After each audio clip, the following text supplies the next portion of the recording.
We are talking to Rachel today, and she is the owner of the Spotted Cow here in Barre. So tell us, first of all, you said there's a history to this building. What do you know about that? So this building was built in 1919. It started out as Penn Valley Gas Station. Believe it or not, it was a gas station. It was also a hunting and fishing way station and a breakfast spot. So they did kind of a little bit of everything. It was then a restaurant at one point that was painted in pink from top to bottom. That was when it was, I believe it was called K&P's Breakfast Spot. And then it was also it was like a garage, I guess, where you could actually get your oil changed. So you could actually drive your car into a bay inside and they would work on your car. Wow. Yeah, so it's been quite a few things. Quite recently, before we moved in, it was called High Tide Seafood. And then it was closed for 4.5, 5 years. And we just moved from Rutland all the way out to Barre. And we opened the Spotted Cow. Very different from a fish place. It's muffins and coffee. And when did you open? We opened this location in 2022. And we opened our first location in Rutland at the tail end of 2020. Oh, wow. What did you do before that? What is your background? I'm a little bit of a Jane of all trades. Lots of coffee. I did coffee and bakery stuff for 13 years before I opened the Spotted Cow. I also have a history in the restaurant business since I was 14. Started out bussing tables, moved up to wait staff. I did takeout. I can hand stretch pizza dough. Yeah, so a little bit of everything. I have company down here. You do. He decided to sit on my feet. That is the spotted dog at the Spotted Cow down there. That's Minaj. What made you decide that you wanted to have your own restaurant? I guess it was kind of by chance. I ran into a very good customer of mine. I was actually working at a coffee shop, and she stopped in one day, said she wanted to open up a breakfast spot, and she was like dead set on me being the counter help. She was like, I want you. So I said, all right, well, let me know when you're ready, because it was COVID during the time. So that put us off a good year. And then I hadn't heard from her in a while, and she ran into a friend of mine, and they sat there and talked about me, I guess, for like a whole hour. And she called me up the next day and said, hey, I'm ready to go. So I'm not sure if it was just her running into my friend that kind of pushed her in that direction. But thus the Spotted Cow was born about a month later. And that was our first location in Rutland. We were on a 200-acre farm. We did a lot of the same things that we do here. However, we were pretty limited in the kitchen aspect of it. So we actually started doing breakfast sandwiches at this location in a food truck that I attached to the building. Oh my gosh. Yep. So we built a causeway between the food truck and the building, thus allowing us to cook egg sandwiches in the truck and pass the food through to the servers. We do a lot more on the breakfast and ice cream end here than we were able to do at that first location. And I know you see pumpkins in the picture right there. We do sell pumpkins in the fall time. Oh, so nice. We'll have a huge pumpkin setup. We also sell fall time mums. We do, what else do? We do fresh baked bagels. The pastries, I think we've had people say some of the best muffins in Worcester County. So, very nice. Yeah, we love what we do here. We do. So your menu then is a lot of it is baked goods, and then you have other American breakfast kind of things. And then do you have a different lunch menu? So we feature one lunch special each week. This week it happens to be fresh pressed paninis. We do turkey and bacon paninis, cheese. We do homemade sauces with those, and they're served with a side of chips and a pickle. And in the wintertime, we have tons of homemade soups. Different soup every week. Wow. So are you the cook and the baker as well? The baker, I can cook. I prefer not to cook. Jeff is our cook. We call him Jeff the chef. Jeff the chef. Jeff the chef. Yeah, he's my main man in the kitchen there. And he does help me with some of the baking at this point because we do a lot of baking. Sometimes we fill that pastry case twice a day. Sometimes I'm baking all the way till 4 p.m., Wow. depending on what we sell.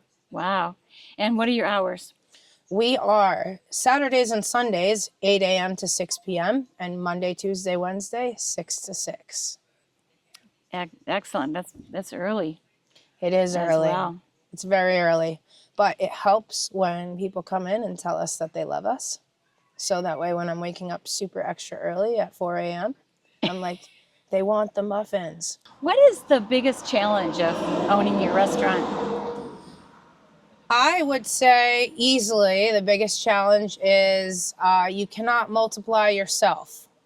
So you have to find help that share in the same customer service values and restaurant values that you do. Cleanliness, customer service, quality of drinks. I am very picky, extremely picky about the coffee, extremely picky about the food. So you have to find people that are willing to pay attention to detail, especially given the fact that we are a small business. Mm-hmm. Where do you get your coffee? Coffee is a secret. Oh. Secret coffee. Oh. Spotted Cow secret here. We do have a lot of people ask us that. But what I will tell you is that the brand, I don't think necessarily matters as much as the brew. We use a classic pour-over method for our hot coffee, and then we do all cold brewing for our iced coffee. Oh, excellent. We also use well water for all of our coffee. Okay, excellent. So what do you like most about having your restaurant business? Easily the fact that we have children playing in the background and doing their thing. I think that it's a very family-centered kind of place.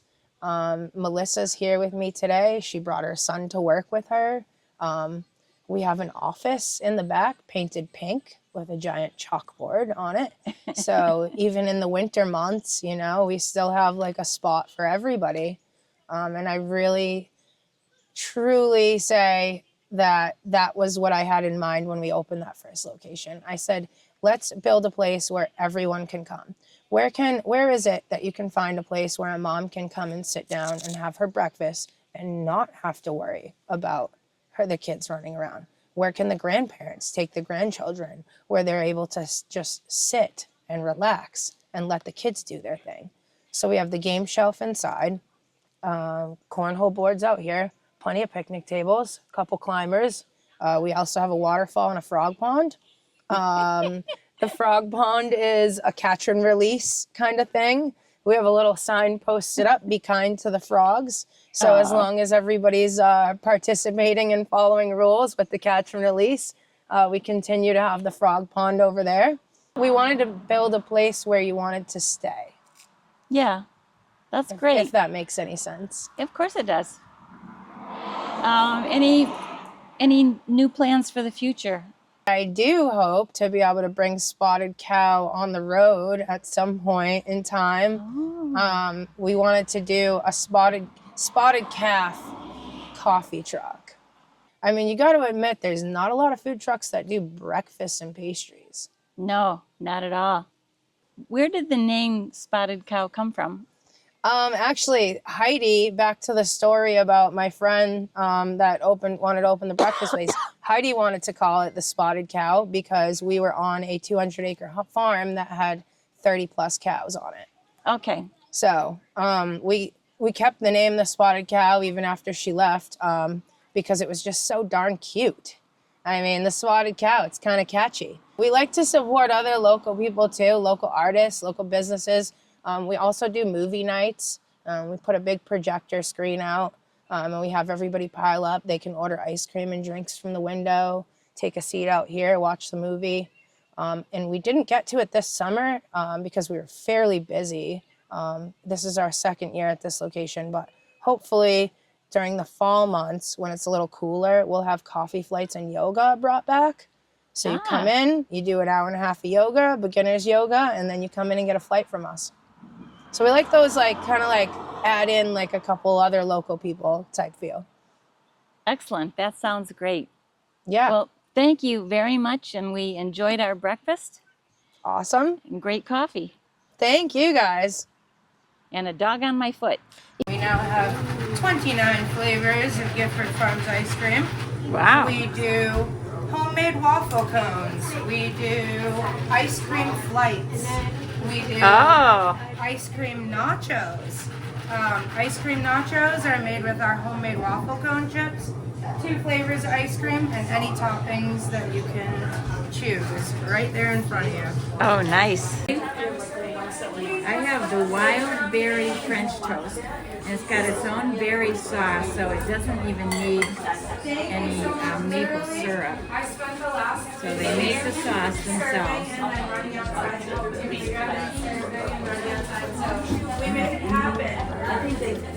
Really good berry flavor and sweet.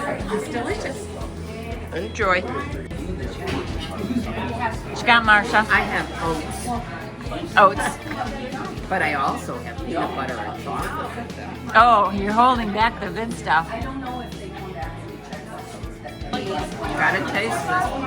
Gotta taste it. All right. Our friend Jasmine, owner of Jasmine Nelson Photography, rode her horse over to the Spotted Cow to see us. Hi, Atlas. Then I own another horse and a mini donkey